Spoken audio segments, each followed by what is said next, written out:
ನಮಸ್ತೆ. ನಮಸ್ತೆ. ನಾನು ಸಾನ್ವಿಕಾ ನಿಧಿಗೌಡ.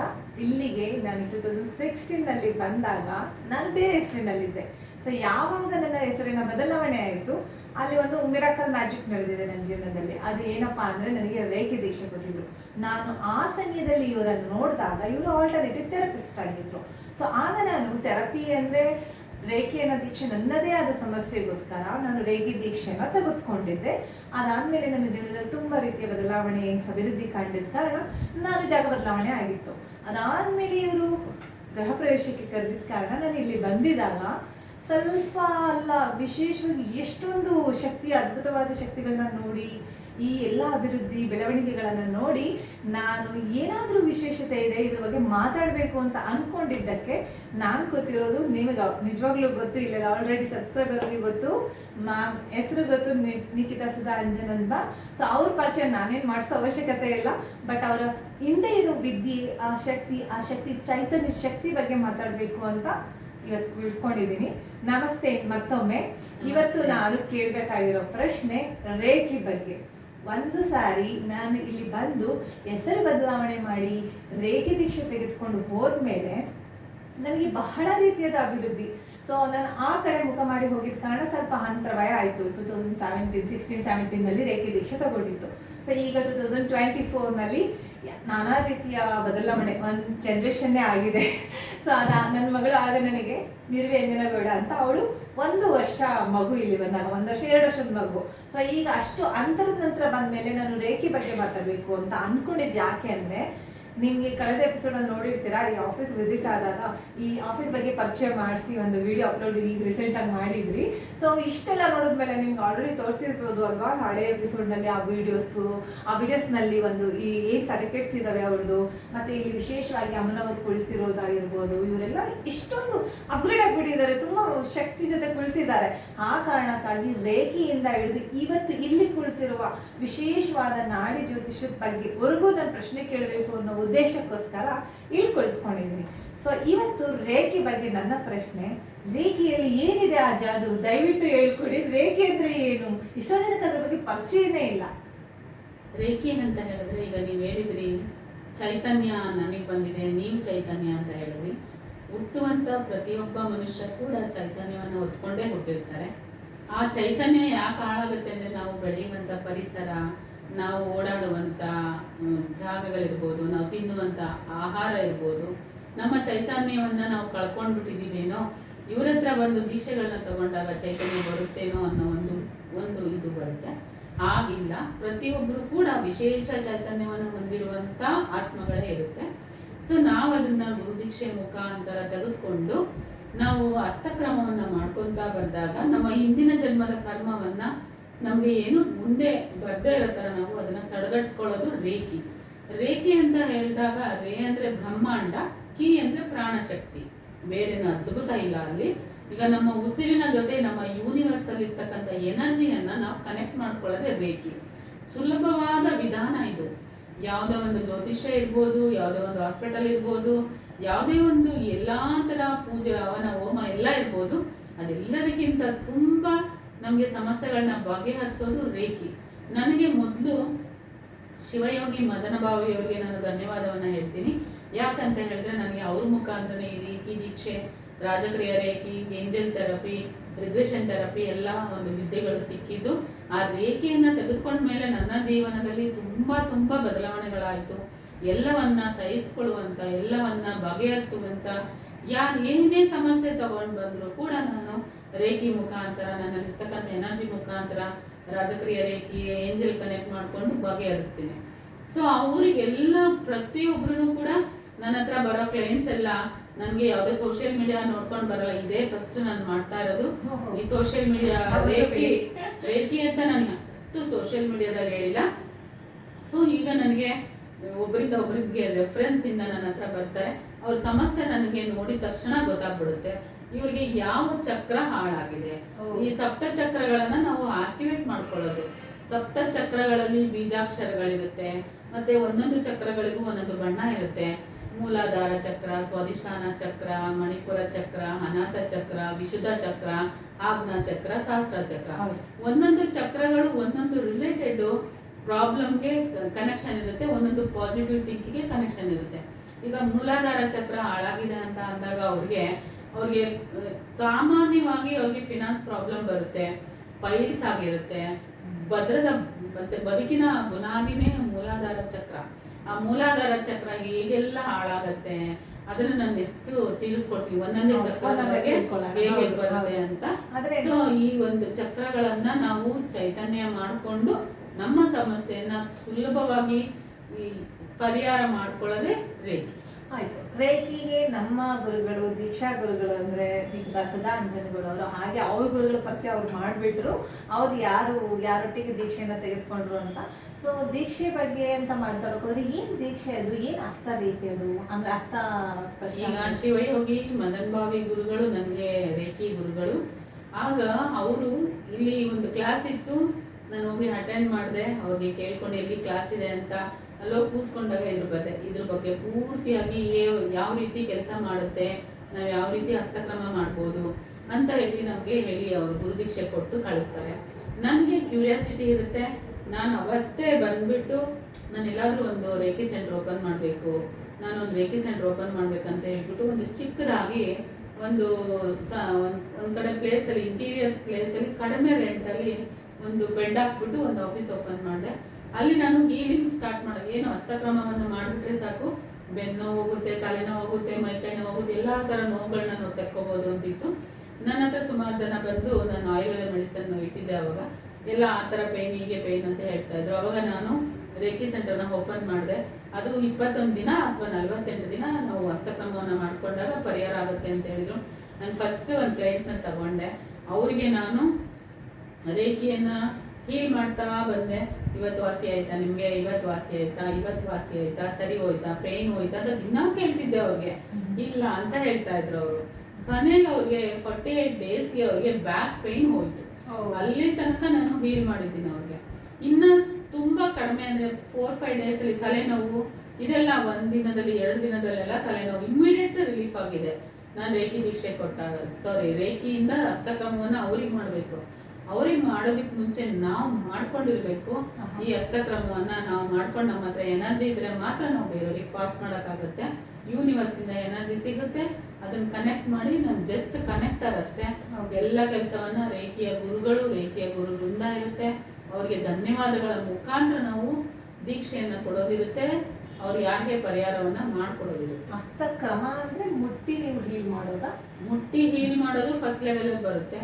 ಡಿಸ್ಟೆನ್ಸ್ ಹೀಲಿಂಗ್ ಅವ್ರು ಎಲ್ಲಿದ್ರು ನಾವು ಮಾಡ್ಬೋದು, ಅದು ಸೆಕೆಂಡ್ ಲೆವೆಲ್ ಅಲ್ಲಿ ಬರುತ್ತೆ. ಥರ್ಡ್ ಲೆವೆಲ್ ಅಲ್ಲಿ ನಾವು ಏನ್ ಹೇಳ್ತೀವೋ ಅದು ವರ್ಕ್ ಆಗಕ್ಕೆ ಶುರು ಆಗುತ್ತೆ. 4ನೇ ಲೆವೆಲ್ ಬಂದು 3B ಲೆವೆಲ್ ಬರುತ್ತೆ.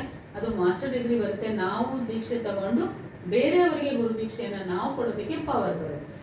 ಇಷ್ಟು 4 ಲೆವೆಲ್ಸ್ ಇದೆ. ಇನ್ವೆಸ್ಟ್ ನಾನು 4 ಲೆವೆಲ್ಸ್ ಅಂತೂ ಮಾಡಿಲ್ಲ, ನಾನು ಮಾಡಿದ್ದು ಒಂದೇ ಲೆವೆಲ್. ಅದರಲ್ಲೇ ನನಗೆ ತುಂಬಾ ರೀತಿಯ ಬದಲಾವಣೆಗಳಿದ್ವು. ಆ ಕಾರಣಕ್ಕಾಗಿ ಎಲ್ಲೆಲ್ಲೋ ಹೋಗಿ ನಾನು ಯೋಗ ಥೆರಪಿಸ್ಟ್ ಆಗಿ ಪ್ರೊಫೆಷ್ನಲಿ ಒಂದು ನನ್ನನ್ನು ನಾನು ಗುರುತಿಸ್ಕೊಳ್ಳೋದಕ್ಕೆ ಆ ಪ್ಲಾಟ್ಫಾರ್ಮ್ ಕ್ರಿಯೇಟ್ ಮಾಡಿಕೊಡ್ತು. ಸೊ ಈಗ ನಂದು ಒಂದು ಉದಾಹರಣೆ ಅಂತ ಕೊಡೋದಾದ್ರೆ ಆ ಥರ ಕೊಡ್ಬೋದು. ಹಾಗೆ ಹಸ್ತಕ್ರಮದ ಬಗ್ಗೆ ಹೇಳಿದ್ವಿ. ರೇಖಿ ಮಾಡಲೇಬೇಕಾ, ನಾವು ಅಂದ್ರೆ ದೀಕ್ಷೆ ತಗೊಳ್ಲೇಬೇಕಾ? ನೀವು ಹೇಳೋದು ಏನು, ದೀಕ್ಷೆ ಗುರುಗಳು ಇರ್ಲೇಬೇಕಾ? ನಾವೇ ಹಾಗೆ ಮಾಡ್ಲಿಕ್ಕೆ ಆಗಲ್ವಾ? ಆಗೋದಿಲ್ಲ. ಯಾಕಂದ್ರೆ ನಮ್ಮಲ್ಲಿ ಒಂದು ಪ್ರಭಾವಳಿ ಅಂತ ಹೇಳುತ್ತೆ. ನಾವು ಗುರುದೀಕ್ಷೆ ತೆಗೆದುಕೊಂಡಾಗ ಆ ಪ್ರಭಾವಳಿ ನಮ್ಮಲ್ಲಿ ಕ್ರಿಯೇಟ್ ಆಗುತ್ತೆ.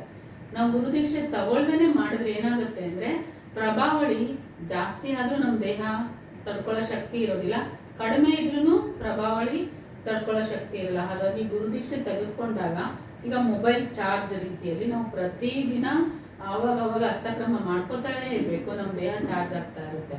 ಈಗ ಮೊಬೈಲ್ ಚಾರ್ಜ್ ಹೇಗೆ ನಾವು ಅದು 100% ಹೇಗೆ ಇರುತ್ತೆ, 100 ಆದ್ಮೇಲೆ 1% ಬರೋದಿಲ್ವ, ಹಾಗೆ ರೇಖಿ ಎನರ್ಜಿ ಜಾಸ್ತಿ ಆದ್ರೂ ರೇಖಿ ದೀಕ್ಷೆ ತಗೊಂಡ್ಮೇಲೆ ನಾವು ಎನರ್ಜಿ ಲೆವೆಲ್ ಅನ್ನೋದು ಒಂದೇ ಲೆವೆಲ್ ಇರುತ್ತೆ. ನಮ್ಮ ಚಕ್ರಗಳು ಮೊದಲು ಚಿಕ್ಕದಾಗಿರುತ್ತೆ, ಆಮೇಲೆ ಅದು ನೇರವಾಗಿ ಆಗಕ್ಕೆ ಶುರುವಾಗುತ್ತೆ. ಚಿಕ್ಕದಿರೋದು ದೊಡ್ಡದಾಗೋದಕ್ಕೆ ಶುರುವಾಗುತ್ತೆ. ನಮ್ಮ ಒಂದು ಸಪ್ತ ಚಕ್ರಗಳು ಆಕ್ಟಿವೇಟ್ ಆಗೋದಕ್ಕೆ ಶುರುವಾಗುತ್ತೆ. ರೇಖೆಯಿಂದ ನಾವು ನಮ್ಮ ಚಕ್ರಗಳನ್ನ ನಮ್ಮ ಸಬ್ ಕಾನ್ಶಿಯಸ್ ಮೈಂಡ್ ಅನ್ನ ನಾವು ಸರಿ ಮಾಡ್ಕೋಬಹುದು.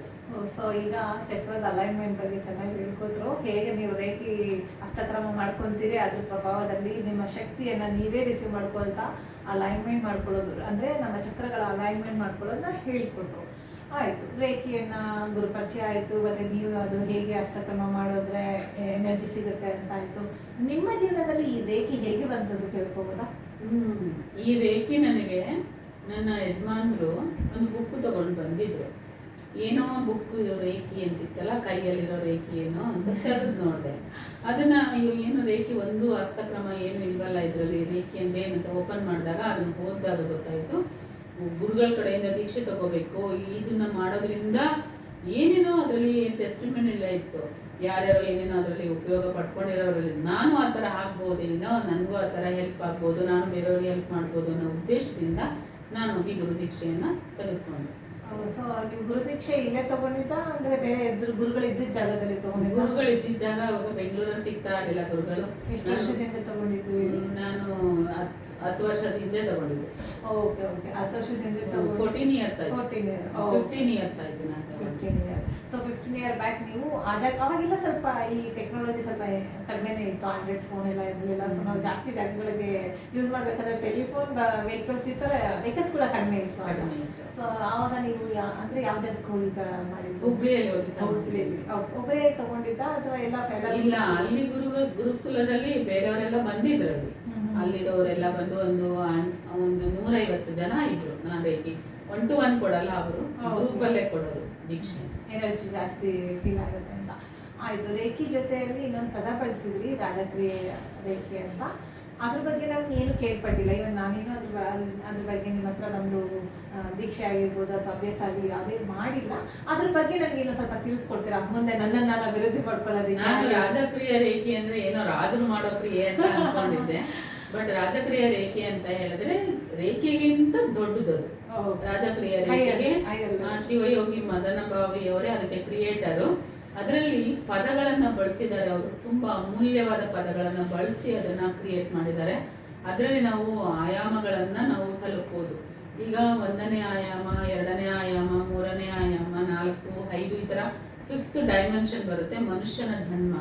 ಅದರಲ್ಲಿ ಯಾರಂದ್ರೆ 5th ಡೈಮೆನ್ಷನ್ ಅಲ್ಲಿ ಇವತ್ತು ರಾಘವೇಂದ್ರ ಸ್ವಾಮಿಗಳು, ಸಾಯಿಬಾಬಾ, ಯೇಸು ಕ್ರಿಸ್ತ ಈ ರೀತಿಯಲ್ಲಿ ಅವರು 5th ಡೈಮೆನ್ಷನ್ ಅಲ್ಲಿ ದೇವರಾಗಿದ್ದಾರೆ. ಸೊ ಅದೇ ರೀತಿಯಲ್ಲಿ ನಾವು ಕೂಡ ರಾಜಕ್ರಿಯ ರೇಖೆಯನ್ನ ಮಾಡೋದ್ರಿಂದ ನಮ್ಮ ಒಂದು ಕರ್ಮವನ್ನ ಬೇಗ ಕಳ್ಕೋಬಹುದು. ನಾವು ಬಾಯಲ್ಲಿ ಹೇಳಿದ್ರೆ ಸಾಕು, ಅದು ಪ್ರಕೃತಿಲಿರೋ ಎನರ್ಜಿನ ಅದು ಕ್ರಿಯೇಟ್ ಮಾಡಿಬಿಟ್ಟು ಅದು ಇದ್ರ ಮೇಲೆ ನಮ್ಗೆ ಪ್ರಭಾವವನ್ನ ಬೀರುತ್ತೆ, ಚಕ್ರಗಳ ಮೇಲೆ ಪ್ರಭಾವ ಬೀರುತ್ತೆ. ಆ ಚಕ್ರಗಳನ್ನೆಲ್ಲ ಆಕ್ಟಿವೇಟ್ ಮಾಡ್ಕೊಂಡು ನಾವು ಅದನ್ನ ಸ್ಟ್ರಾಂಗ್ ಮಾಡ್ಕೊಳ್ಳೋದಿರುತ್ತೆ. ಇದು ರಾಜಕ್ರಿಯ ರೇಖೆಯಿಂದ ನಮ್ಮ ಬಹು ಬೇಗ. ಬಟ್ ಈ ರಾಜಕ್ರಿಯ ರೇಖೆ ತಗೊಳ್ಳೋರು ಏನ್ ಮಾಡ್ಬೇಕಂದ್ರೆ, 1ನೇ 2ನೇ ರೇಖೆ ತಗೊಂಡಿರೋರು ತಗೊಂಡ್ರೆ ಒಳ್ಳೇದು. ಯಾಕಂದ್ರೆ ನಮ್ಮ ದೇಹ ಒಂದು ಶಕ್ತಿಯುತವಾದ ಒಂದು ದೇಹ ಇರುತ್ತೆ.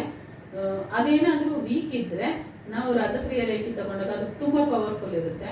ಅವಾಗ ಅದು ಬ್ಯಾಲೆನ್ಸ್ ಆಗೋದಿಲ್ಲ, ಅವ್ರಿಗೆ ಅದು ಇನ್ಬ್ಯಾಲೆನ್ಸ್ ಆಗುತ್ತೆ, ಏನೇನೋ ಅವ್ರಿಗೆ ಪ್ರಾಬ್ಲಮ್ ಶುರು ಆಗುತ್ತೆ. ಅದಕ್ಕೆ ನಾವು ರಾಜಕ್ರಿಯ ರೇಖೆನ ತಗೊಳ್ಬೇಕಾದ್ರೆ ನಾವು ದೇಹ ಸ್ಟ್ರಾಂಗ್ ಆಗಿರ್ಬೇಕು ಮೊದಲು, ಅವಾಗ ನಾವು ತಗೊಳ್ಬೇಕು.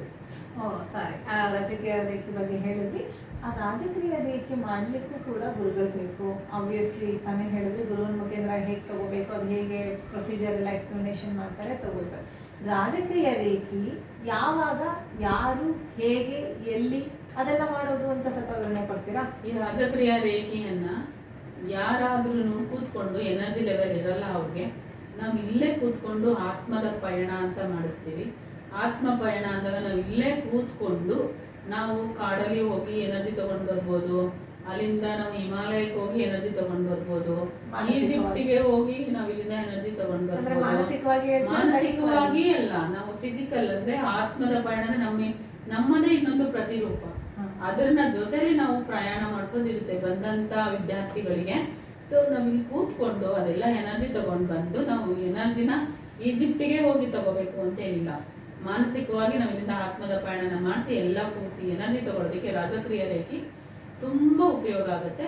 ಮತ್ತೆ ನಾವು ಯಾರಾದ್ರೂ ಆತ್ಮಗಳಿರ್ತಾರೆ, ನನಗೆ ಆತ್ಮದ ಸಮಸ್ಯೆ ಇದೆ, ನನಗೆ ಬೇರೆ ಬೇರೆ ಫಿನಾನ್ಸ್ ಸಮಸ್ಯೆ ಇದೆ, ನನಗೆ ಆರೋಗ್ಯದ ಸಮಸ್ಯೆ ಇದೆ, ಪ್ರತಿಯೊಬ್ರು ಸಮಸ್ಯೆ ಹೇಳ್ಕೊಂಡೇ ಬರ್ತಾರೆ. ಅದನ್ನ ನಾವು ತುಂಬಾ ಸರಳವಾಗಿ ಈಸಿಯಾಗಿ ನಾವು ಆತ್ಮ ಸಮಸ್ಯೆಯನ್ನು ಕೂಡ ನಾವು ಬಗೆಹರಿಸ್ಬೋದು. ಯಾರಿಗಾದ್ರೂ ಆರೋಗ್ಯದ ಸಮಸ್ಯೆ ಇದ್ರೂ ಕೂಡ ಬಗೆಹರಿಸ್ಬೋದು, ಫೈನಾನ್ಸ್ ಸಮಸ್ಯೆ ಇದ್ರೂ ಕೂಡ ಬಗೆಹರಿಸ್ಬೋದು, ಯಾರಿಗಾದ್ರೂ ವಿದ್ಯಾಭ್ಯಾಸದ ತೊಂದರೆ ಇದ್ರೂ ಕೂಡ ಬಗೆಹರಿಸ್ಬೋದು. ಬೇರೆಯವ್ರಿಗೆ ನಾವು ಒಂದು ಲೆವೆಲ್ ತಗೊಂಡಿದ ತಕ್ಷಣನೇ ನಾವು ಮಾಡ್ಬೋದು. ಈ ರಾಜಕ್ರಿಯಾ ರೇಖೆ ಬಂದು 6 ಮಂತ್ಸ್ಗೆ ಒಂದು ಲೆವೆಲ್ ಬರುತ್ತೆ. ಇದನ್ನ ಅಭ್ಯಾಸ ಮಾಡೋದಕ್ಕೆ 6 ಲೆವೆಲ್ ಇದೆ. ಇದರಲ್ಲಿ 3 ವರ್ಷ ಆಗುತ್ತೆ ಇದನ್ನ ಕಂಪ್ಲೀಟ್ ಮಾಡ್ಕೊಳ್ಳೋದಕ್ಕೆ. ಕರೆಕ್ಟಾಗಿ 6 ಮಂತ್ಸ್ ಒಂದು ನಾವು ಲೆವೆಲ್ ತಗೊಳ್ಕೊಂಡು. ಅಂದ್ರೆ 6 ಮಂತ್ ಒನ್ಸ್ ಲೆವೆಲ್ ವೈಸ್ ನೀವೇನಾದ್ರೂ ದೀಕ್ಷೆ ಕೊಡೋದಿದೆಯಾ ಅಥವಾ ಒಂದೇ 6 ತಿಂಗಳಿಗೊಮ್ಮೆ ಅಭ್ಯಾಸ ಮಾಡೋದು? ಇಲ್ಲ ಇಲ್ಲ, ಒಂದನೇ 6 ತಿಂಗಳ ತನಕ ಮಾಡಬೇಕು, 2ನೇ ಲೆವೆಲ್ನ ಮತ್ತೆ 6 ತಿಂಗಳು ಮಾಡಬೇಕು, 3ನೇ ಲೆವೆಲ್ನ ಮತ್ತೆ 6 ತಿಂಗಳು, ಈ ತರ 3 ವರ್ಷಕ್ಕೆ 6 ಲೆವೆಲ್ ಬರುತ್ತೆ. ಈ ಅಭ್ಯಾಸ ಎಲ್ಲಾದ್ರೂ ಮಾಡ್ಬೋದಾ? ಎಲ್ಲಾದ್ರೂ ಮಾಡ್ಬೋದು, ಹೇಗಾದ್ರೂ ಮಾಡ್ಬೋದು, ಯಾರಾದ್ರೂ ಮಾಡ್ಬೋದು. So any types of issues life ಅಲ್ಲಿ ಯಾವುದೇ ಸೈಡ್ ಎಫೆಕ್ಟ್ ಇಲ್ಲ.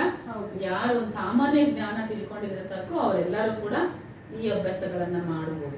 ಸೊ ನೀವು ಕಲ್ಪನೆ ಮತ್ತೆ ಇದು ಏನೆಲ್ಲ ಅಂದ್ರೆ ನಾವು ಮಾನಸಿಕವಾಗಿ ಮಾಡೋದು ಅಂತ ಹೇಳಿದ್ರೆ, ಆತ್ಮವನ್ನ ಎನರ್ಜೈಸ್ ಮಾಡ್ಕೊಳ್ಳೋದು ಅಂತ ಅಂದ್ರೆ, ಸೊ ಇದೆಲ್ಲ ಏನು ಅಂದ್ರೆ ಸಾಮಾನ್ಯರಿಗೆ ಪ್ರಾರ್ಥನೆ ಮುಖಾಂತರ ಶ್ರೀ ಗಣೇಶನೇ, ಸಪ್ತ ಋಷಿಗಳೇ, ಕೇಂದ್ರೀಯ ಸೂರ್ಯನೇ, ಲಾರ್ಡ್ ರೋದ್ ವೈಟ್ ಬ್ರದರ್ಸ್ ನಿಮ್ಮೆಲ್ಲರ ಆಶೀರ್ವಾದ, ರಕ್ಷಣೆ, ಮಾರ್ಗದರ್ಶನ ನಮಗೆ ಈ ಆಧ್ಯಾತ್ಮಿಕ ಮಾರ್ಗದಲ್ಲಿ ದೊರೆಯಲಿ, ನಿಮ್ಮ ಸಹಕಾರ ನಮಗೆ ಇರಲಿ ಅಂತ ನಾವು ಪ್ರಾರ್ಥನೆಯ ಮುಖಾಂತರ ಅವರನ್ನೆಲ್ಲ ತಗೊಂಡು ನಾವು ಅವ್ರಿಗೆ ಬಂದಿರ್ತಕ್ಕಂಥ ವ್ಯಕ್ತಿದು ಸಮಸ್ಯೆನ ತಗೊಂಡು ನಾವು ಕನೆಕ್ಟ್ ಮಾಡಿಕೊಂಡು ಅವ್ರಿಗೆ ಆ ಒಂದು ಮುಕ್ತಿಯನ್ನ ಕೊಡೋದಿರುತ್ತೆ.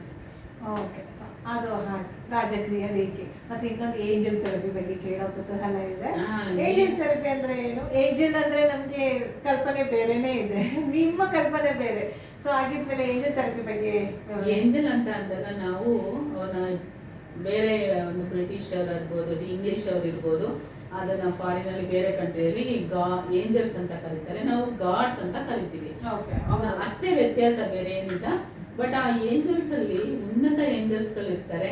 ಅವರು ಬಂದು ನಮಗೆ ಅವ್ರನ್ನ ಗಂಧರ್ವರು, ಕಿನ್ನರು, ಕಿಂಪುರುಷರು ಅಂತ ಹೇಳ್ತಾರೆ. ಇವರು ಜನ್ಮವನ್ನೇ ತಾಳಿಲ್ಲ ಏಂಜಲ್ಸ್. ಅವರು ಡೈರೆಕ್ಟ್ ಆಗಿ ಹಾಗೆ ಇದಾರೆ, ಡೈಮೆನ್ಷನ್ ಅಲ್ಲೇ ಇದಾರೆ. ನಮ್ಗೆ ಯಾವ ಕೆಲಸ ಬೇಕೋ ಅವ್ರು ಬಂದು ನಮ್ಗೆ ಮಾಡ್ಕೊಡ್ತಾರೆ. ಬಟ್ ಏಂಜಲ್ಸ್ ಕೆಲಸ ಮಾಡೋದು ಎಲ್ಲ ಕೆಲಸವನ್ನ, ಈಗ ನನ್ನ ಕೆಲಸ, ನಾನು ಜ್ಯೋತಿಷ್ಯ ಶಾಸ್ತ್ರವನ್ನು ಹೇಳ್ತೇನೆ, ಏಂಜಲ್ ಥೆರಪಿ ಕೊಡ್ತೀನಿ, ರಾಜಕ್ರಿಯಾ ರೇಖೆನೂ ಕೊಡ್ತೀನಿ, ಎಲ್ಲವನ್ನ ಕಲಿಯೋ ಅವಕಾಶ ಮನುಷ್ಯನಿಗಿದೆ. ಬಟ್ ಏಂಜಲ್ಸ್ಗೆ ಆಗಿಲ್ಲ. ಒಂದೊಂದು ಏಂಜಲ್ಸ್ ಒಬ್ರು ಲೀಡರ್ ಅಂತ ಇರ್ತಾರೆ, ಆರ್ಕೇಂಜಲ್ ಮೈಕೆಲ್ ಇರ್ತಾರೆ, ಆಮೇಲೆ ಆರ್ಕನ ಇರ್ತಾರೆ. ಒಂದೊಂದು ಕೆಲಸಕ್ಕೆ ಒಬ್ಬೊಬ್ಬರೇ ಏಂಜಲ್ಸ್ ಇರ್ತಾರೆ. ಆ ಕೆಲಸನ ಅವ್ರು ಮಾತ್ರನೇ ಮಾಡ್ತಾರೆ. ಬೇರೆ ಕೆಲಸಕ್ಕೆ ಬೇರೆಯವ್ರನ್ನ ಕರೆದ್ರೆ ಅವ್ರು ಮಾಡಲ್ಲ. ಈಗ ವಾಹನದ ಏಂಜಲ್ಸ್ ಅಂತ ಇರ್ತಾರೆ, ಆಮೇಲೆ ಎಜುಕೇಶನ್ ಏಂಜಲ್ಸ್ ಅಂತ ಇರ್ತಾರೆ, ವಿದ್ಯಾಭ್ಯಾಸಕ್ಕೆ ಅವ್ರನ್ನೇ ಕರಿಬೇಕು ನಾವು. ಬಟ್ ಬೇರೆಯವ್ರು ಬಂದ್ಬಿಟ್ಟು ವಾಹನ ಓಡಿಸೋದಕ್ಕೆ, ರಕ್ಷಣೆ ಮಾಡೋದಕ್ಕೆ ಅಂತ ಇದ್ರೆ ಅವ್ರು ಬಂದು ಈ ಕೆಲಸ ಮಾಡಲ್ಲ. ಸಪರೇಟ್ ಏಂಜಲ್ಸ್ ಇದಾರೆ, ಗ್ರೂಪ್ ಇದೆ ಅವ್ರದ್ದು. ಮುಕ್ಕೋಟಿ ದೇವತೆಗಳ ನಮಗೆ ಇರೋ ಹಾಗೆ ಇದೆ. ಬಟ್ ಇಮಿಡಿಯೇಟ್ ಹೇಗಂದ್ರೆ, ಈಗ ಆರ್ಕೇಂಜಲ್ ಮೈಕೆಲ್ ಬಂದು ಕರೆದ್ಬಿಟ್ಟು ಯಾರೋ ಜಗಳ ಮಾಡ್ತಾ ಇರ್ತಾರೆ, ಅವ್ರು ಯಾರೋ ಜಗಳ ಮಾಡ್ತಿದ್ದಾರೆ ಅಂತ ಕಾಲ್ ಬರುತ್ತೆ. ಅವಾಗ ನಾವು ಏಂಜಲ್ಸ್ ನ ಕಳ್ಸಿಬಿಟ್ರೆ ಅಲ್ಲಿ ಅವ್ರು ನಿಲ್ಸಿ ಅಂತ ಹೇಳ್ಬಿಟ್ಟು ಅವ್ರ ಜೊತೆ ಇದ್ದಕ್ಕಾಗಿ ಧನ್ಯವಾದಗಳಂತ ಹೇಳ್ಬಿಟ್ರೆ ಸಾಕು, ಇವ್ರು ಹೋಗ್ಬಿಟ್ರೆ ಅವ್ರು ಸೆಕೆಂಡ್ ಕೊಟ್ಬಿಟ್ಟು ಆ ಜಗಳನ ನಿಲ್ಲಿಸ್ಬಿಡ್ತಾರೆ. ಅಷ್ಟೊಂದು ಪವರ್ಫುಲ್ ಆಗಿ ನನಗೆ ಇದು ವರ್ಕ್ ಆಗಿದೆ, ಮಾಡಿಸಿದ್ದೀನಿ. ಹಾಗಿದ್ರೆ ಇವ್ರ ಜೊತೆ ಎಲ್ಲ ಏಂಜಲ್ಸ್ ಇದ್ದಾರೆ. ಸೊ ನಿಮಗೆ ಏನಾದ್ರೂ ಪರಿಹಾರ ಬೇಕು ಅಂದ್ರೆ ಆಯಾ ಏಂಜಲ್ಗಳನ್ನ ನಿಮ್ ಮನೆಯಲ್ಲಿ ನಿಮ್ ಜೊತೆ ಕಳ್ಸಿಕೊಡ್ತಾರೆ ಅಂತ ಆಯ್ತು. ಒಳ್ಳೆ ಖುಷಿ ವಿಚಾರ ಅದು. ಯಾಕಂದ್ರೆ ಎಲ್ಲಾ ಏಂಜಲ್ಸ್ಗಳು ನಿಮ್ ಜೊತೆ ಇದ್ದಾಗ ನಮಗೆ ಗೊತ್ತಿಲ್ಲ ಯಾವ ದೇವ್ರನ್ನ ಕರೆದ್ರೆ ಯಾವ ಸಮಸ್ಯೆ ಪರಿಹಾರ ಇರುತ್ತೆ. ಯಾಕಂದ್ರೆ ಗುರುವಾರ ಒಂದು ದೇವರು, ಶುಕ್ರವಾರ ಒಂದು ದೇವರು, ಸೋಮವಾರ ಒಂದು ದೇವರು ಅಂತ ದೇವಸ್ಥಾನಕ್ಕೆ ಹೋಗೋದು ಗೊತ್ತು, ಬೇಡದ್ ಗೊತ್ತು ನಮ್ಗೆ. ಆದ್ರೆ ನೀವು ಸಮಸ್ಯೆಗಳಿಗೆ ಅದರದೇ ರೀತಿಯಾದ ಪೂರಕವಾದ ಏಂಜಲ್ಗಳನ್ನ ನಮ್ಮೊಟ್ಟಿಗೆ ಇದ್ದಾರೆ ಅಂತ ಅಂದ್ಮೇಲೆ ಆ ಏಂಜಲ್ಸ್ ಗಳನ್ನ ನಾವು ಇವರೊಟ್ಟಿಗೆ ಸಹಾಯ ತಗೊಳ್ಬೋದು, ಇವ್ರ ಮಾರ್ಗದರ್ಶನದ ಮೇಲೆ. ಸೊ ಈ 3 ಮಾಡ್ಲಿಕ್ಕೆ ಮುಂಚೆ ನಾನು ಒಂದು ಮಾತು ಕೇಳಿದ್ದೆ, ರಿಗ್ರೆಷನ್ ಥೆರಪಿ ಮಾಡಬೇಕು ರೇಖಿ ಬಗ್ಗೆ, ಮೀನ್ಸ್ ಏನಾದ್ರು ಕರೆಕ್ಟಾಗಿ ವರ್ಕ್ ಆಗಬೇಕು ಅಂತ ಹೇಳಿದ್ರಿ. ಸೊ ರಿಗ್ರೆಷನ್ ಥೆರಪಿ ಅಂದ್ರೆ ಏನು? ಸಾಮಾನ್ಯರಿಗೂ ಎಲ್ಲರಿಗೂ ಗೊತ್ತಾಗ್ಬೇಕಲ್ವಾ, ಅದು ಯಾಕೆ ಮಾಡಬೇಕು, ಅದು ಏನು? ಈಗ ಲ್ಯಾಪ್ಟಾಪ್ ಇದೆ, ಇದ್ರಲ್ಲಿ ಏನಾದ್ರೂ ವೈರಸ್ ಇದ್ರೆ ಅದ್ರ ಒಳಗಡೆ ಯಾವುದೇ ಸಾಫ್ಟ್ವೇರ್ ನ ಇನ್ಸ್ಟಾಲ್ ಮಾಡೋದಕ್ಕೆ ಆಗಲ್ಲ, ತಗೊಳ್ಳೋದೇ ಇಲ್ಲ ಅದು. ಹಾಗೆ ನಮ್ಮಲ್ಲಿ ಕೆಲವೊಂದು ನೆಗೆಟಿವ್ಸ್ ಇರುತ್ತೆ, ಅದು ಫಾಸ್ಟ್ ಲೈಫ್ ಕರ್ಮದಿಂದ ಬಂದಿರುತ್ತೆ. ನಾವು ಮಾಡೋ ತಪ್ಪುಗಳೆಲ್ಲ ಇರುತ್ತೆ ಅದರಲ್ಲಿ, ಅದನ್ನೆಲ್ಲ ನಾವು ಹೊತ್ಕೊಂಡು ಬಂದಿರ್ತೀವಿ. ಅದು ತಾಯಿಯ ಗರ್ಭದಿಂದ ಬರುತ್ತೆ. ನಮ್ಗೆ ಎಷ್ಟು ಏಜ್ ಆಗಿದೆ ಅಂತ ತಗೊಳ್ಬೋದು. 60 ವರ್ಷದಿಂದ ನಾವು ಏನೇನೋ ಮಾಡ್ಕೊಂಡ್ ಬಂದಿರ್ತೀವಿ. ಯಾರಿಗೋ ಸುಳ್ಳು ಹೇಳಿರ್ತೀವಿ, ಯಾರಿಗೋ ಮೋಸ ಮಾಡಿರ್ತೀವಿ, ಯಾರಿಗೋ ನಾವು ಏನೋ ಕೆಟ್ಟದ್ದು ಮಾಡಿರ್ತೀವಿ.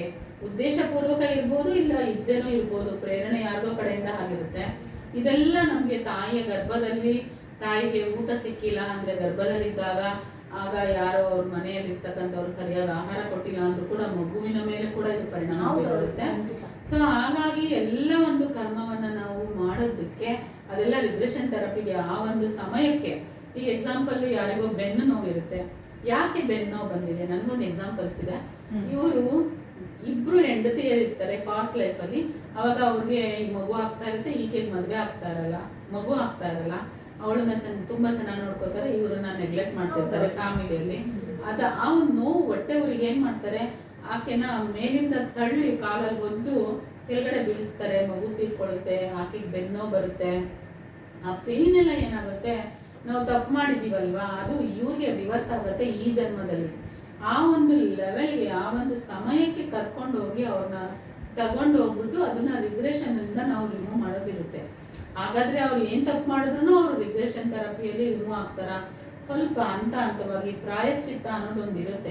ಆ ಪ್ರಾಯಶ್ಚಿತ್ತ ತಪ್ಪು ಮಾಡಿದಿನೋ ಇಲ್ವಂತ ಅವ್ರು ಕೂಡ ಅದಕ್ಕೆ ಕೃತಜ್ಞತೆ ಇರ್ಬೇಕು.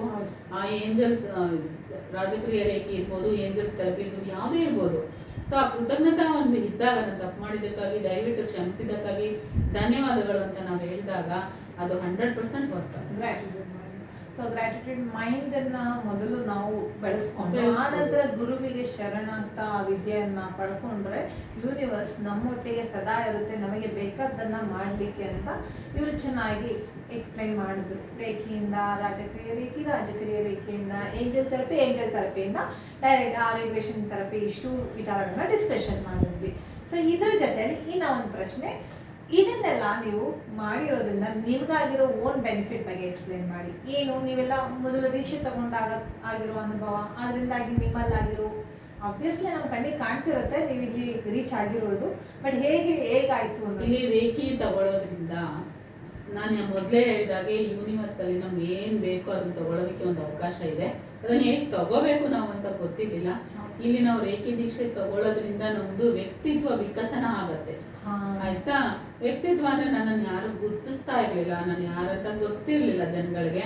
ಸೊ ಇವಾಗ ನಾನು ತುಂಬಾ ಜನಗಳಿಗೆ ಕರ್ನಾಟಕದಲ್ಲಿ ಮೂಲೆ ಮೂಲೆಗೂ ಇಲ್ಲಿ ರೇಖಿ ದೀಕ್ಷೆ ಕೊಡ್ತಾರೆ, ನಾಡಿ ಜ್ಯೋತಿಷ್ಯ ಇದೆ, ಮತ್ತೆ ಎಲ್ಲಾ ತರ ಪರಿಹಾರಗಳಿಗೆ ಸಿಗುತ್ತೆ ಅಂತೇಳಿ ತುಂಬಾ ದೂರದಿಂದ ಎಲ್ಲ ಇಲ್ಲಿರೋರಿಗೆ ಯಾರಿಗೂ ಗೊತ್ತಿಲ್ಲ, ತುಂಬಾ ದೂರ ಊರಿಗೆಲ್ಲ ಇದು ಪರಿಚಯ ಆಗಿದೆ. ಅಲ್ಲಿಂದ ಬಂದು ಎಲ್ಲರೂ ಕೂಡ ದೀಕ್ಷೆಯನ್ನು ತಗೊಂಡು ಹೋಗ್ತಾರೆ. ಈಗ ಬೆನ್ನೋವು ಸಮಸ್ಯೆ ಬಗೆಹರಿಯುತ್ತೆ, ಫೈನಾನ್ಸು ಸಮಸ್ಯೆ ಬಗೆಹರಿಯುತ್ತೆ. ನಮ್ಮ ಚಕ್ರಗಳನ್ನ ನಾವು ಆಕ್ಟಿವೇಟ್ ಮಾಡ್ಕೊಂಡಾಗ ಒಂದೊಂದು ಚಕ್ರಗಳು ಒಂದೊಂದು ರಿಲೇಟೆಡ್ ಸಮಸ್ಯೆನ ಬಗೆಹರಿಸೋದಿರುತ್ತೆ. ಮೂಲಾಧಾರ ಚಕ್ರ, ಸ್ವಾಧಿಷ್ಠಾನ ಚಕ್ರ, ಮತ್ತೆ ಮಣಿಪುರ ಚಕ್ರ, ಅನಾಥ ಚಕ್ರ, ವಿಶುದ್ಧ ಚಕ್ರ, ಅಗ್ನ ಚಕ್ರ, ಸಹಸ್ರ ಚಕ್ರ. ಒಂದೊಂದು ಚಕ್ರಗಳಿಗೆ ಒಂದೊಂದು ಬಣ್ಣ ಇರುತ್ತೆ, ಒಂದೊಂದು ಚಕ್ರಗಳಿಗೆ ರಿಲೇಟೆಡ್ ಕಾಯಿಲೆಗಳು ಬರುತ್ತೆ. ಸೊ ಇದನ್ನ ನಾವು ರೇಖಿಯಿಂದ ತುಂಬಾ ಸುಲಭವಾಗಿ ನಾವೆಲ್ಲವನ್ನು ಬಗೆಹರಿಸ್ಕೋಬಹುದು. ಯಾವುದೇ ರೀತಿ ಡ್ರಗ್ಸ್ ಬೇಕಾಗೇ ಇಲ್ಲ. ಇಲ್ಲ, ನನ್ನ ಹತ್ರ ಇವತ್ತೊಬ್ಬರಿಗೆ ನಾನು ದೀಕ್ಷೆ ಕೊಟ್ಟೆ. ಅವರು ಆಕ್ಚುಲಿ ನಮ್ಗೆ ಆಯುರ್ವೇದ ಡಾಕ್ಟರ್ ಕಳ್ಸಿಕೊಟ್ಟಿದ್ದು. ಅವ್ರ ಹತ್ರ ತುಂಬಾ ದಿನದಿಂದ ಆಯುರ್ವೇದ ಮೆಡಿಸನ್ ತಗೋತಾ ಇದಾರಂತೆ. ರೂಟ್ ಕಾಸ್ ಗೊತ್ತಿಲ್ಲ ಅವ್ರಿಗೆ, ಎಲ್ಲಿ ಯಾವ ಮೆಡಿಸನ್ ಕೊಡ್ಬೇಕು. ಬೆನ್ನೋವಿಗೆ ಅವರು ಔಷಧಿ ಕೊಟ್ರೆ ಎಲ್ಲಿ ವಾಸಿ ಆಗತ್ತೆ ಬೆನ್ನು ನೋವುನ. ಯಾಕೆ ಅವ್ರಿಗೆ ಬೆನ್ನು ನೋವು ಬಂದಿದೆ ಅಂದ್ರೆ ಅವ್ರಿಗೆ ಯಾರಾದ್ರೂ ಒಬ್ರು ಸಪೋರ್ಟರ್ ಬೇಕು. ಆ ಸಪೋರ್ಟರ್ ನಾನು ಇದ್ದೀನಿ ಅಂದ್ರೆ ಅವ್ರಿಗೆ ಬೆನ್ನು ನೋವೇ ಬರೋದಿಲ್ಲ. ನನಗೆ ಜ್ಯೋತಿಷ್ಯವನ್ನು ಕಲ್ತಿರೋದ್ರಿಂದ, ಈ ಥೆರಪಿಯನ್ನು ಕಲ್ತಿರೋದ್ರಿಂದ ಎರಡಕ್ಕೂ ಕನೆಕ್ಟ್ ಮಾಡ್ತೀನಿ. ಕೆಲವೊಬ್ರದ್ದು ಹೆಸರು ಸರಿ ಇರಲ್ಲ, ನೇಮು ಕರೆಕ್ಟ್ ಮಾಡ್ಕೋಬೇಕಾಗತ್ತೆ.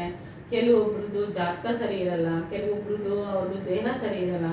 ಎಲ್ಲವನ್ನ ರೂಟ್ ಕಾಸ್ ಎಲ್ಲಿದೆ ಅಂತ ಹೇಳಿ ತೆಗೆದು ನಾನು ಈಸಿಯಾಗಿ ಬೇಸಿಕ್ ಇಂದ ಹೋಗೋದು, ರೇಖೆಯಿಂದ ಮಾಡ್ಕೊಳ್ತಾ ಹಂತವಾಗಿ ಕೋರ್ಸ್ಗಳನ್ನ ಕೊಟ್ಕೊಂತ ಹೋಗೋದು. ಸೊ ನಿಮ್ಗೆ ಆಗಿರೋ ಬೆನಿಫಿಟ್ ಬಗ್ಗೆ ಕೇಳಿದೆ ನಾನು. ನನಗಾಗಿರೋ ಬೆನಿಫಿಟ್ ಬಗ್ಗೆ ಇದಕ್ಕಿಂತ ಬೇರೆಯವ್ರಿಗೆ ಬೆನಿಫಿಟ್ ಹೇಳಿದೆ ನಾನು. ಸೊ ನಾನು ರೇಖಿ ದೀಕ್ಷೆ ತಗೊಂಡಿದ್ದು ಹುಬ್ಳಿಯಲ್ಲಿ. ಗುರುಗಳನ್ನ ಫೋನ್ ಮಾಡ್ಕೊಂಡು ಗುರು ದೀಕ್ಷೆ ಇದೆಯಾ ಅಂತ ಕೇಳ್ಕೊಂಡು, ಆಮೇಲೆ ರಾಜಕ್ರಿಯ ರೇಖಿನೂ ಕಲ್ತ್ಕೊಂಡೆ, ಏಂಜಲ್ ಥೆರಪಿನೂ ಕಲ್ತ್ಕೊಂಡೆ, ಜ್ಯೋತಿಷ ಶಾಸ್ತ್ರವನ್ನು ಕೂಡ ಕಲ್ತ್ಕೊಂಡೆ. ನಾನು ಇದರಿಂದ ಫೈನಾನ್ಷಿಯಲಿ ಮೊದಲು ನಾನು ಸ್ಟೇಬಲ್ ಆದೆ. ಎಲ್ಲವನ್ನ ನಾನು ನಿಭಾಯಿಸ್ಬೋದು. ನಾನು ಮುಂಚೆ ಎಲ್ಲ ಯಾರ ಹತ್ರನೂ ಕೂಡ ನಾನು ಮಾತಾಡ್ತಾ ಇರಲಿಲ್ಲ. ಯಾರಾದ್ರೂ ಬಂದ್ರೆ ನಮ್ಮ ಮನೆಯವ್ರ ಹತ್ರ ಕಾಫಿನೋ ಟೀನೋ ಮಾಡಿ ಕೊಡಿ ಅಂತ ಕೊಡ್ತಾ ಇದ್ದೆ. ನಾನು ಯಾರ ಹತ್ರನೂ ನೇರವಾಗಿ ಕೂತ್ಕೊಂಡು ಧೈರ್ಯ ಇರಲಿಲ್ಲ. ಅಂದ್ರೆ ನಮ್ಮಲ್ಲಿ ಒಂದು ನೇರವಾಗಿ ಸ್ಪೀಕಿಂಗು ಮಾತಾಡಬೇಕು ಅನ್ನೋ ಧೈರ್ಯ ಇರಲಿಲ್ಲ. ಅದು ನನಗೆ ರೇಖೆಯಿಂದ ಬಂತು. ಮತ್ತೆ ನನ್ನ ಹೆಲ್ತ್, ನಾನು ಇಲ್ಲಿ ತನಕ ಯಾವುದೇ ಥರ ಹಾಸ್ಪಿಟಲ್ಗೆ ಹೋಗಿ ಮೆಡಿಸನ್ ಎಲ್ಲ ತೊಗೊಂಡಿಲ್ಲ. ರೇಖೆ ಮಾಡ್ಕೊಳ್ತೀನಿ, ತಲೆನೋವು ಬಂದರೂ ರೇಖೆ ಮಾಡ್ಕೊಳ್ತೀನಿ, ಹೊಟ್ಟೆ ನೋವು ಬಂದರೂ ರೇಖೆ ಮಾಡ್ಕೊಳ್ತೀನಿ, ನನ್ನ ಕುಟುಂಬಕ್ಕೆಲ್ಲ ನಾನು ಮಾಡ್ತೀನಿ. ಸೊ ಅದು ನನಗೆ ಆಯಿತು. ಮತ್ತು ಮಣಿಪುರ ಚಕ್ರ ಆಕ್ಟಿವೇಟ್ ಆಯಿತು. ನನ್ನ ಇಷ್ಟಾರ್ಥಗಳು ಏನಿದೆಯೋ ಅದೆಲ್ಲ ನೆರವೇರುತ್ತೆ. ಸೊ ನೀವು ಕೂಡ ಇದನ್ನ ರೇಖೆ ತಗೊಂಡು ಇದ್ರ ಉಪಯೋಗನ ನೀವು ಪಡ್ಕೋಬೋದು. ಅದಕ್ಕೆ ನಾನು ಗೈಡ್ ಮಾಡ್ತೀನಿ. ಒಂದಲ್ಲ 2 ಸರಿ 3 ಸರಿ ಬಂದರೂ, ನಿಮಗೆ ರಿಪೀಟೆಡ್ ಬಂದ್ರೂ ಕೂಡ ನಾನು ಯಾವುದೇ ಥರ ಚಾರ್ಜ್ ಮಾಡಲ್ಲ. ಒಂದ್ಸತಿ ರೇಖೆ ದೀಕ್ಷೆ ಕೊಟ್ಟ ಮೇಲೆ ನಾನು ನಮ್ಮ ಪಾತಲ್ಲಿ ನೀವು ಇರ್ತೀರಾ. ಸೊ ಈ ಥರ ನೀವು ರೇಖೆ ದೀಕ್ಷೆನ ಉಪಯೋಗ ಪಡ್ಕೋಬೋದು. ಓಕೆ, ಇವರು ಸರ್ವೇ ಸಾಮಾನ್ಯರು ಸಮಸ್ಯೆಗಳಿಂದ ಹಿಡಿದು ಬೇಕಾಗಿರೋ ಇವರ ವಿಕಸನ ಏನು ಹೇಳಿದ್ರಲ್ಲ, ಶಕ್ತಿ ಆ ವಿಕಸನವಾಗಿದೆಯಲ್ಲ ಆ ಹಂತಕ್ಕೆ ಹೋಗಿ ಈ ಹಂತದ ಜ್ಞಾನವನ್ನು ಪಡ್ಕೊಳ್ಳೋವರೆಗೂ ರೇಖೆ ನನ್ನೊಟ್ಟಿಗಿದೆ. ಸೊ ನಾನು ಯಾವುದೇ ರೀತಿ ಮೆಡಿಸಿನ್ ತಗೊಳ್ದೆ. ಈಗೆಲ್ಲ ಗೊತ್ತಲ್ವಾ, ಎಲ್ಲ ಜನರು ನಾನಾ ರೀತಿಯ ಸಮಸ್ಯೆ, ಅದು ಮಾನಸಿಕವಾಗಿರುತ್ತೆ ಇಲ್ಲ ದೈಹಿಕವಾಗಿರುತ್ತೆ. ಸೊ ಆ ಸಮಸ್ಯೆಗಳಿಗಾಗಿ ಎಷ್ಟೋ ರೀತಿಯ ಮೆಡಿಕೇಶನ್ಗಳಲ್ಲಿ ಇರ್ತಾರೆ. ಸೊ ಎಲ್ಲರೂ ಒಂದಲ್ಲ ಒಂದು ರೀತಿಯಲ್ಲಿ ಮೆಡಿಕೇಶನ್ನಲ್ಲಿ ಅಡಿಕ್ಷನ್ ಆಗಿಬಿಟ್ಟಿದ್ದಾರೆ. ಸೊ ಆ ಒಂದು ಮೆಡಿಕೇಶನ್ ಇರೋರು ಖಂಡಿತ ಇದನ್ನ ಕೇಳಿಸ್ಕೊಂಡ್ರೆ ನಿಜವಾಗ್ಲೂ ಓಡಿ ಬರ್ತಾರೆ. ಡ್ರಗ್ಲೆಸ್ ಥೆರಪಿ ನನಗೆ ಬೇಕಪ್ಪ, ಎಷ್ಟು ಅಂತ ಮೆಡಿಕೇಶನ್ ತಗೊಳ್ಳೋದು ಅಂತ. ಸೊ ಆಯಿತು, ನೀವು ಅನುಭವ ಆಯಿತು. ಒಂದು ಉದಾಹರಣೆ ಕೂಡ ಕೇಳ್ಬೋದಾ? ಅಂದರೆ ಯಾವುದಾದ್ರೂ ಎಕ್ಸ್ಪೀರಿಯನ್ಸ್, ನೀವು ಇಲ್ಲಿವರೆಗೆ ಎಷ್ಟು ಜನಕ್ಕೆ ದೀಕ್ಷೆ ಕೊಟ್ಟಿದ್ದೀರಿ? ನಾನು 1,000 ಜನ ಮೇಲೆ ಕೊಟ್ಟಿದ್ದೀನಿ ದೀಕ್ಷೆನ. ಅಂದರೆ ನಾನು ಒಂದೇ ಕೆಲಸ ಇಲ್ಲ, 1,000 ಜನಕ್ಕೆ ದೀಕ್ಷೆ ಕೊಟ್ಟಿದ್ದೀನಿ. ಒಂದು 5,000 ಜನ ಮಕ್ಕಳಿಗೆ ಹೆಸರಿಟ್ಟಿದ್ದೀನಿ. ಒಂದು 10,000 ಜನ ಜಾತಕವನ್ನ ನೋಡಿದ್ದೀನಿ. ಈ ಎಲ್ಲ ವಿಚಾರಗಳನ್ನ ಪರ್ಟಿಕ್ಯುಲರ್ ಆಗಿ ಕೇಳ್ತೀನಿ. ಮತ್ತೆ ಹಾಗೆ ನಾನು ಹೋಮ ಹವನಗಳೆಲ್ಲ ಮಾಡೋದಕ್ಕೆ ಒಂದು ಅವಕಾಶ ಆಗಿದೆ. ನಾಡಿ ಜ್ಯೋತಿಷ್ಯ ಇರ್ಬೋದು, ಸಂಖ್ಯಾಶಾಸ್ತ್ರ ಇರ್ಬೋದು, ಯಂತ್ರ ಮಂತ್ರ ತಂತ್ರ, ಅಂದ್ರೆ ಎಲ್ಲವನ್ನ ನಾನೇ ಕಲಿತು ನಾನೇ ಅದರ ಪರಿಹಾರವನ್ನ ಯಾರಿಗೆ ಏನು ಕೊಟ್ರೆ ಸರಿ ಹೋಗುತ್ತೆ ಅನ್ನೋದನ್ನ ಅನಾಲಿಸಿಸ್ ಮಾಡಿ ಪ್ರೆಡಿಕ್ಟ್ ಮಾಡ್ತೀನಿ. ಯಾರಿಗೆ ಇಷ್ಟ ಇದೆಯೋ ಅವ್ರು ಬರ್ತಾರೆ, ಯಾರಿಗೆ ಇಷ್ಟ ಇಲ್ವೋ ಅವರು ಎಲ್ಲಿಗೆ ಬೇಕಾದ್ರೂ ಹೋಗಿ ಮತ್ತೆ ಸುತ್ಕೊಂಡು ಇಲ್ಲಿಗೆ ನನ್ನ ಹತ್ರನೇ ಬರ್ತಾರೆ. ನಾನೇನೋ ಹೇಳಿರ್ತೀನಿ, ಅವ್ರಿಗೆ ಕನೆಕ್ಟ್ ಆಗಿರಲ್ಲ, ಮತ್ತೆ ರಿಪೀಟ್ ನನ್ನೇ ಕನೆಕ್ಟ್ ಮಾಡ್ಕೊಂಡು ಹುಡ್ಕೊಂಡು ಬರ್ತಾರೆ. ನೀವು ಆ ಥರ ಹೇಳಿದ್ರಿ ಈ ಥರ ಅಂತ. ಇಲ್ಲಿ ನಾನು ಒಬ್ರಿಗೆ ಒಂದು ನೆನಪಾಗುತ್ತೆ, ಒಬ್ರು ಪದ್ಮಾ ಅಂತ ಹೇಳ್ಬಿಟ್ಟು ನನ್ನ ಕ್ಲೈಂಟ್ ಅವ್ರು ಬಂದಿದ್ದು ಸಂಖ್ಯಾಶಾಸ್ತ್ರ ಕೇಳೋದಕ್ಕೆ, ಮಗಳಿಗೆ ಹೆಸರಿಡ್ಸಕ್ಕೆ ಅಂತ ಬಂದಿದ್ರು. ನನಗೆ 2016 15 ಬಂದಿದ್ರು ಅವರು. ಅವಾಗ ಅವ್ರು ಬಂದಿದ್ದು, ನಾನು ರೇಖಿದೆಲ್ಲ ಬೋರ್ಡ್ ಹಾಕೊಂಡಿದ್ದೆ, ರೇಖಿಯಿಂದ ಈ ಥರ ಎಲ್ಲ ಆಗುತ್ತೆ ಅಂತ. ಅದಕ್ಕೆ ಅವ್ರು ಅದನ್ನ ಕೇಳ್ಕೊಂಡು ಬಂದರು. ಹೌದು, ಅವ್ರಿಗೇನು ಸಮಸ್ಯೆ ಇತ್ತಂದರೆ, ಅವ್ರು ಏನು ಅನ್ಕೊಳ್ತಾರೋ ಅವ್ರ ಕಲ್ಪನೆಯಲ್ಲಿ ಮನಸ್ಸಲ್ಲಿ ಅದು ನೆಕ್ಸ್ಟ್ 1 ವೀಕ್ ಅಥವಾ 15 ಡೇಸ್ ಅಥವಾ 1 ಮಂತ್ ಒಳಗಡೆ ಘಟನೆ ನಡೆದೋಗ್ಬಿಡುತ್ತೆ. ಎಂಥ ಘಟನೆ ಅಂದರೆ, ಯಾರೋ ಒಬ್ರು ವ್ಯಕ್ತಿ ಸಿಗ್ತಾರೆ ಅವ್ರ ಕೈಯಲ್ಲಿ, ಅವ್ರ ರಿಲೇಷನ್ನೇ, ಅವ್ರು ಗೊತ್ತಿರೋಂಥ ವ್ಯಕ್ತಿಗಳೇ. ಆ ವ್ಯಕ್ತಿನ ನನಗೆ ನಾನು ಭೇಟಿ ಮಾಡಲ್ಲ ಅಂತ ಅನ್ಸುತ್ತೆ. ಅಂದರೆ ಅವ್ರು ಭೂಮಿ ಮೇಲೆ ಇರಲ್ಲ ಅಂತ ಅನ್ಸತ್ತಂತೆ ಅವ್ರಿಗೆ. ಮತ್ತೆ ನೆಕ್ಸ್ಟ್ 1 ತಿಂಗಳಿಗೆಲ್ಲ ಅವರು ಟ್ರೈನಿಗೆ ತೀರ್ಕೊಂಡಿರುತ್ತೆ ಅವರು. ಈ ಥರ ಅವ್ರದ್ದು ಘಟನೆ ತುಂಬ ಇದೆ. ಇನ್ನೊಂದೇನಂದ್ರೆ ತುಂಬ ಮುಖ್ಯವಾಗಿ, ಅವ್ರ ಮನೆ ಪಕ್ಕದಲ್ಲಿ ಯಾರೋ ಗಂಡ ಹೆಂಡತಿ ಜಗಳ ಆಡ್ತಿದ್ರಂತೆ. ಅವ್ರ ಗಂಡ ಹೆಂಡತಿ ಇಬ್ರು ಜಗಳ ಆಡ್ಕೊಂಡು ನಮ್ಮನೆಗೆ ಬಂದ್ಬಿಟ್ಟು ತೀರ್ಕೊಂತಾರೆ ಅಂತ ಇವ್ರಿಗೆ ಅನ್ಸಿದ ತಕ್ಷಣ ಅಯ್ಯಪ್ಪ ಸೀದಾ ಬಂದು ಇವ್ರ ಮನೆ ಬೆಡ್ರೂಮ್ ಒಳಗಡೆ ಬಾಗ್ಲಾಕೊಂಡು ಹ್ಯಾಂಗ್ ಮಾಡ್ಕೊಂಡು ತೀರ್ಕೊಂತಾರೆ. ಸೊ ಅವಾಗ ಇವ್ರಿಗೆ ಎಂಥ ಸಮಸ್ಯೆ ಎದುರಿಸಿದ್ದಾರೆ ಅಂದರೆ, ನಿಮ್ಮನೆ ಯಾಕೆ ಬಂದರು, ಪೊಲೀಸ್ ಕೇಸ್ ಆಗಿ, ಅವರು ತುಂಬ ಫೈನಾನ್ಸು ಎಲ್ಲ ಫ್ಯಾಕ್ಟ್ರಿ ಇಟ್ಕೊಂಡಿರ್ತಾರೆ ಅವರು. ಆ ಫೈನಾನ್ಸ್ ಎಲ್ಲ ಲಾಸ್ ಆಗಿ, ಅವ್ರಿಗೆ ಫ್ಯಾಕ್ಟ್ರಿ ಎಲ್ಲ ಲಾಸ್ ಆಗಿ, ಅವರು ಆ ಥರ ಸಮಸ್ಯೆನ ಕಳ್ಕೊಂಡು ಎಲ್ಲ ಥರ ಸಮಸ್ಯೆನ ಬಗೆಹರಿಸ್ಕೊಂಡು ನನ್ನ ಹತ್ರ ಬಗೆಹರಿಸ್ಕೊಡಿ ಅಂತ ಬಂದರು ನನ್ನ ಹತ್ರ. ನಾನು ಅವ್ರಿಗೆ ಆಯ್ತು ಇಷ್ಟೇ ವಿಚಾರ ನಾನು ಅನ್ಸರಿದ್ದೀನಿ, ಸರಿ ಮಾಡ್ತೀನಿ ಅಂತೇಳಿ ಅವ್ರಿಗೆ ರೇಖಿ ದೀಕ್ಷೆ ಕೊಟ್ಟೆ, ರಾಜಕ್ರಿಯ ರೇಖಿ ಕೊಟ್ಟೆ, ಏಂಜಲ್ ಥೆರಪಿನೂ ಅವ್ರಿಗೆ ಕೊಟ್ಟಿದ್ದೀನಿ. 3 ತಗೊಂಡು ಮಾಡ್ಕೊಂಡು ಇವತ್ತು ಮತ್ತೆ ಅವ್ರ ಮಗಳಿಗೆ ತಗೊಬಂದು ಕೊಟ್ಟರು. ಅವ್ರ ಮಗಳು ಓದ್ತಾ ಇರಲಿಲ್ಲ, ಮತ್ತೆ ನನ್ನ ಮಗಳಿಗೆ ಈ ಥರ ಆಗಿದೆ, ಅವರೇ ಸರಿ ಮಾಡ್ಬೋದಿತ್ತು, ಬಟ್ ಅವ್ರಿಗೆ ಅಷ್ಟೊಂದು ಚೈತನ್ಯ ಗೈಡೆನ್ಸ್ ತಗೊಳಕ್ ಆಗ್ತಾಯಿಲ್ಲ, ಯಾಕಂತ ಗೊತ್ತಿಲ್ಲ, ಅಭ್ಯಾಸ ಸರಿಯಾಗಿ ಮಾಡಿಲ್ಲ ಅಂದರೆ. ಮತ್ತೆ ಅವ್ರ ಮಗಳಿಗೆ ನಾನೇ ದೀಕ್ಷೆ ಕೊಟ್ಟೆ. ಇವತ್ತು ಅವ್ರ ಮಗಳು ಕೂಡ ಫಸ್ಟ್ ಇಯರ್ ಡಿಗ್ರಿ ಓದ್ತಿದ್ದಾಳೆ. ಎಜುಕೇಶನ್ ಫೇಲ್ ಆಗಿ ಗೌರ್ಮೆಂಟ್ ಸ್ಕೂಲ್ಗೆ ಹಾಕ್ಬಿಟ್ಟಿದ್ರು ಮಗುನ. ಅಷ್ಟೊಂದೆಲ್ಲ ಫೀಲ್ ಮಾಡಿಸ್ಬೇಡಿ ನೀವು ಅಂತ ಹೇಳಿದ್ರೆ, ಈ ಥರ ಪ್ರತಿ ಒಂದರಲ್ಲೂ ನಾವು ನಮ್ಮದೇ ಸಮಸ್ಯೆಗಳನ್ನ ಸುಲಭವಾಗಿ, ಯಾವ ಜ್ಯೋತಿಷ್ಯ ಶಾಸ್ತ್ರನೂ ನೋಡ್ದೇನೆ, ನಾವು ಯಾವುದೇ ಹೋಮ ಹವನಗಳನ್ನ ನೋಡ್ದೇನೆ, ನಮ್ಮ ಒಂದು ವಿಶ್ವ ಶಕ್ತಿಯನ್ನ, ವಿಶ್ವ ಚೈತನ್ಯವನ್ನ ಬಳಸ್ಕೊಂಡು ಹಸ್ತಕ್ರಮವನ್ನ ಮಾಡಿಕೊಂಡು ನಾವು ಸರಿಯಾದ ದಾರಿಯಲ್ಲಿ ನಡ್ಕೊಂಡು ಹೋಗೋದಕ್ಕೆ ರೇಖಿ ತುಂಬಾ ಉಪಯೋಗ ಆಗುತ್ತೆ. ಯಾರಿಗೆ ಯಾವುದೇ ದುಷ್ಟ ಚಟಗಳಿದ್ರೂ ಕೂಡ ಬಿಡುಗಡೆ ಆಗುತ್ತೆ, ಯಾರಿಗೆ ಯಾವುದೇ ಇಷ್ಟಾರ್ಥ ಇದ್ರೂ ಕೂಡ ನೆರವೇರುತ್ತೆ, ಯಾರಿಗೆ ಯಾವುದೇ ಒಂದು ಜಾಬ್ ಬೇಕು ಅಥವಾ ಕೆರಿಯರ್ ಪ್ರಾಬ್ಲಮ್ ಬೇಕು, ವ್ಯಕ್ತಿತ್ವ ವಿಕಸನ ಆಗಬೇಕು, ಎಲ್ಲ ಕೂಡ ನಾವು ರೇಖೆ ಒಂದೇ ಮೂಲ ಒಂದು ಸಂಕೇತ ಅಂತ ಹೇಳ್ತೀನಿ. ಅಷ್ಟು ಈಸಿಯಾಗಿ ನಮ್ಮ ಕೆಲಸವನ್ನು ನಾವು ಮಾಡ್ಕೋಬೋದು. ನೋಡಿ ಎಷ್ಟು ಸುಲಭವಾಗಿ ಎಲ್ಲ ಸಮಸ್ಯೆಗಳಿಗೂ ಪರಿಹಾರ ಸಿಗುತ್ತೆ. ಸೊ ನೀವು ಯೂನಿವರ್ಸ್ಗೆ ಕನೆಕ್ಟ್ ಆಗಿ, ಯೂನಿವರ್ಸ್ ಕನೆಕ್ಟ್ ಆಗಲಿಕ್ಕೆ ನಾನೊಬ್ಬ ಮಧ್ಯದಲ್ಲಿ ಒಂದು ಮಧ್ಯವರ್ತಿಯಾಗಿ ನಿಂತಿದ್ದೀನಿ. ಅದನ್ನು ನೀವು ಬಳಕೆ ಮಾಡ್ಕೊಳ್ಳಿ ಅಂತ ಎಷ್ಟು ಸುಲಭವಾಗಿ ರೇಖಿ ಬಗ್ಗೆ, ರಾಜಕ್ರಿಯಾ ರೇಖಿ ಬಗ್ಗೆ, ಹಾಗೆ ಏಂಜಲ್ ಥೆರಪಿ ಇದನ್ನು ಮಾಡ್ಕೊಳ್ಳಿಕ್ಕೆ ಫಸ್ಟ್ ಡಿಟಾಕ್ಸಿಫಿಕೇಶನ್ ಪ್ರಾಸೆಸ್, ಅದೇ ರೆಗ್ರೇಷನ್ ಥೆರಪಿಯನ್ನು ಮಾಡ್ಕೋಬೇಕು ಅಂತ ಎಲ್ಲ ಪೂರ್ತಿ ವಿವರಣೆಯನ್ನು ಚೆನ್ನಾಗಿ ಕೊಟ್ಟಿದ್ದಾರೆ. ಯಾರಿಗೆಲ್ಲ ಏನೇ ಸಮಸ್ಯೆ ಇದ್ರೂ ಕೂಡ ಪ್ರತಿ ಸಮಸ್ಯೆಗೂ, ಆರೋಗ್ಯ ಸಮಸ್ಯೆ ಇರ್ಬೋದು, ಅಥವಾ ಮಾನಸಿಕ ನೆಮ್ಮದಿ ಸಮಸ್ಯೆ ಇರ್ಬೋದು, ಅಥವಾ ದೈಹಿಕವಾಗಿ ಅಥವಾ ಮಾನಸಿಕವಾಗಿ, ಇಲ್ಲವಾ ಹೊರಗಡೆ ಸಂಬಂಧದಲ್ಲಿ ಸಮಸ್ಯೆ ಇರ್ಬೋದು, ಅಂದರೆ ಸಾಮಾಜಿಕವಾಗಿ ಏನಾದರೂ ಸಮಸ್ಯೆ ಇರ್ಬೋದು, ಯಾವುದೇ ರೀತಿಯ ಸಮಸ್ಯೆ ಇದ್ರೂ ಕೂಡ ಸುಲಭವಾಗಿ ಪರಿಹಾರ ಬೇಕು ಅಂದರೆ ನೀವು ರೇಖಿ ದೀಕ್ಷೆ ಮಾಡ್ಕೊಳ್ತಾ ನಿಮ್ಮನ್ನು ನೀವು ಹೇಳಿ ಮಾಡ್ಕೊಳ್ಳಿ, ಯೂನಿವರ್ಸ್ಗೆ ಕನೆಕ್ಟ್ ಆಗಿ ಅಂತ ಇಷ್ಟು ಸುಲಭವಾದ ಪರಿಹಾರವನ್ನು ಕೊಡ್ತಿದ್ದಾರೆ. ಸೊ ಆದ ಕಾರಣ ನೀವೀಗ ಇನ್ನು ವೆಯ್ಟ್ ಮಾಡೋ ಹಾಗೆ ಇಲ್ಲ, ಇಲ್ಲೇ ಇರೋ ಆ ಕಾಂಟ್ಯಾಕ್ಟ್ ನಂಬರ್ಗೆ ಕಾಲ್ ಮಾಡಿ ಅಪಾಯಿಂಟ್ಮೆಂಟ್ ತೊಗೊಂಡು ಇವರೊಟ್ಟಿಗೆ ನೀವು ಏನಿದು ಅಂತ ಮತ್ತೊಮ್ಮೆ ಚರ್ಚೆ ಮಾಡಿದ್ರು ಪರವಾಗಿಲ್ಲ. ಸೊ ಚರ್ಚೆ ಮಾಡ್ತಾ ನೀವು ಆ ಒಂದು ಉಪಯೋಗವನ್ನು ಪಡ್ಕೊಳ್ಳಿ. ಅದರಿಂದಾಗಿ ನೀವು ನಿಮ್ಮ ಸುತ್ತಲಿನ ಕುಟುಂಬ ಹಾಗೂ ಸಮಾಜವನ್ನು ಹೆಲ್ದಿಯಾಗಿ ಇಟ್ಕೊಳ್ಳಿಕ್ಕೆ ಎಷ್ಟು ಸಾಧ್ಯ ಆಗುತ್ತೆ ಅಷ್ಟು ಪ್ರಯತ್ನದಲ್ಲಿ ರೇಖಿ ದೀಕ್ಷೆಯನ್ನು ಪಡ್ಕೊಳ್ಳಿ ಅಂತ ಹೇಳ್ತಾ ಇವತ್ತಿನ ಮಾತನ್ನು ಮುಕ್ತಾಯ ಮಾಡ್ತಾ ಇದ್ದೇವೆ. ಹಾಗೆ ಮುಂದಿನ ಎಪಿಸೋಡ್ನಲ್ಲಿ ಖಂಡಿತವಾಗ್ಲಿ ಇನ್ನೊಂದು ಹೊಸ ವಿಚಾರವನ್ನು ತರ್ತೀನಿ. ಇವ್ರ ಹತ್ರ ಒಂದೇ ಒತ್ತಳಿಕೆಯ ಬಾಂಡಗಳಿಲ್ಲ. ಇವರು ಏನಂತಾರೆ, ಬ್ರಹ್ಮ ವಿದ್ಯೆಗಳಲ್ಲಿ 64 ವಿದ್ಯೆ ಅಂತಾರಲ್ಲ, ಅಷ್ಟು ವಿದ್ಯೆಗಳಲ್ಲಿ ಅದೆಷ್ಟು ವಿದ್ಯೆಗಳು ಇಟ್ಕೊಂಡಿದ್ದಾರೋ ಗೊತ್ತಿಲ್ಲ. ಸೊ ಒಂದಾದ್ಮೇಲೆ ಒಂದೊಂದೇ ವಿಚಾರಗಳನ್ನು ವಿವರಣವಾಗಿ ನಿಮಗೆ ವಿವರವಾಗಿ ವಿವರಿಸ್ತಾನೆ ಅಂತ ಹೇಳ್ತಾ ಇವತ್ತಿನ ಮಾತನ್ನು ಮುಗಿಸ್ತಾ ಇದ್ದೇನೆ. ಧನ್ಯವಾದಗಳು. Thank you so much. ನಮಸ್ತೆ. ನನ್ನ ಹೆಸರು ನಿಖಿತಾ ಸುಧಾ ಅಂಜನ್, ವೀನಸ್ ಅಸ್ಟ್ರಾಲಜಿ, ನೆನಮಂಗಲ. ನಮ್ಮ ಯೂಟ್ಯೂಬ್ ಚಾನಲನ್ನು ಸಬ್ಸ್ಕ್ರೈಬ್ ಮಾಡ್ಕೊಳ್ಳಿ. ನಿಮಗೆ ಹೊಸ ಹೊಸ ವಿಚಾರಗಳು ನಿಮಗೆ ಸಿಗ್ತಾ ಇರುತ್ತೆ. ಹಾಗೆ ಇದನ್ನು ನಿಮಗೆ ಫ್ರೆಂಡ್ಸ್ಗೆ, ರಿಲೇಷನ್ಗೆ ಇದನ್ನು ಶೇರ್ ಮಾಡಿ ಅಂತ ಹೇಳ್ತಾ ನನ್ನ ಮಾತನ್ನು ಮುಗಿಸ್ತಾ ಇದ್ದೀನಿ. ಧನ್ಯವಾದಗಳು. Thank you. ನಮಸ್ತೆ.